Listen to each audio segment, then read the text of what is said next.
Do not spoil what you have by desiring what you have not. Remember that what you now have was once among the things you only hoped for.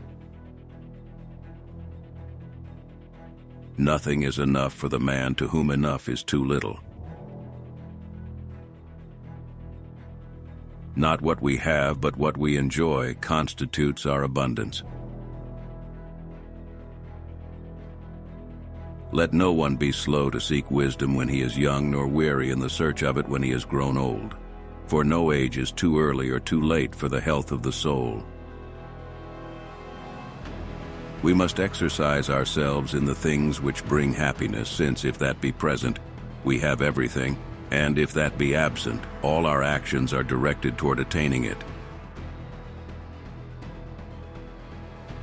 It is possible to provide security against other ills, but as far as death is concerned, we men live in a city without walls. If thou wilt make a man happy, add not unto his riches, but take away from his desires. The misfortune of the wise is better than the prosperity of the fool. The time when most of you should withdraw into yourself is when you are forced to be in a crowd. It is impossible to live a pleasant life without living wisely and well and justly. And it is impossible to live wisely and well and justly without living a pleasant life. We do not so much need the help of our friends as the confidence of their help in need. There is no such thing as justice in the abstract. It is merely a compact between men. Death does not concern us because as long as we exist, death is not here, and when it does come, we no longer exist. The art of living well and the art of dying well are one.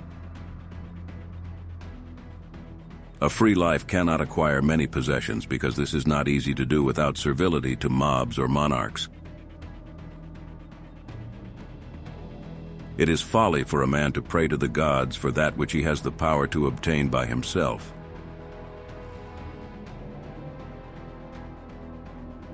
If God listened to the prayers of men, all men would quickly have perished, for they are forever praying for evil against one another.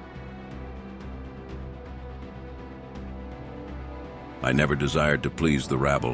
What pleased them, I did not learn, and what I knew was far removed from their understanding.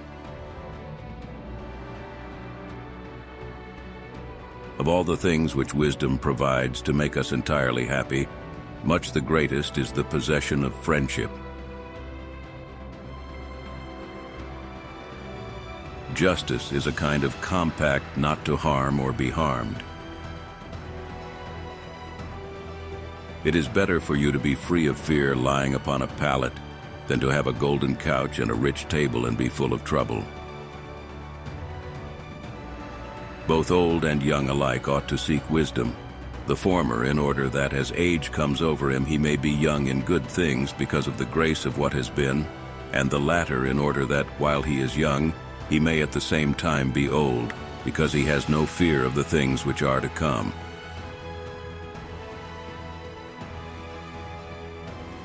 Misfortune seldom intrudes upon the wise man. His greatest and highest interests are directed by reason throughout the course of life. Of all the means to ensure happiness throughout the whole life, by far the most important is the acquisition of friends.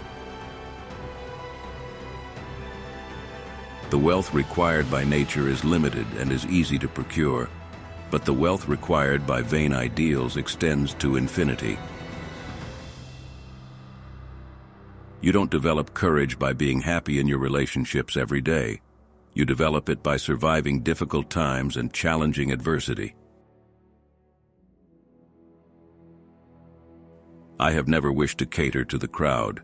For what I know they do not approve, and what they approve I do not know.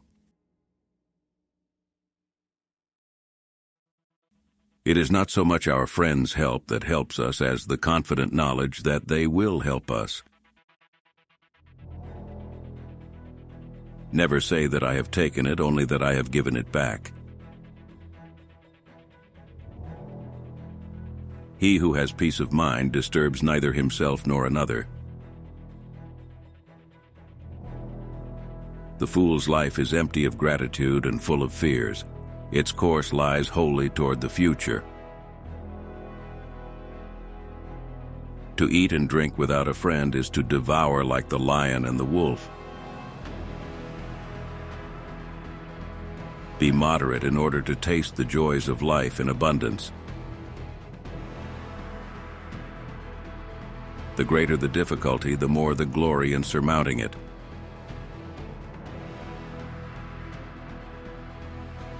All friendship is desirable in itself, though it starts from the need of help. Let no one delay the study of philosophy while young, nor weary of it when old. He who least needs tomorrow will most gladly greet tomorrow.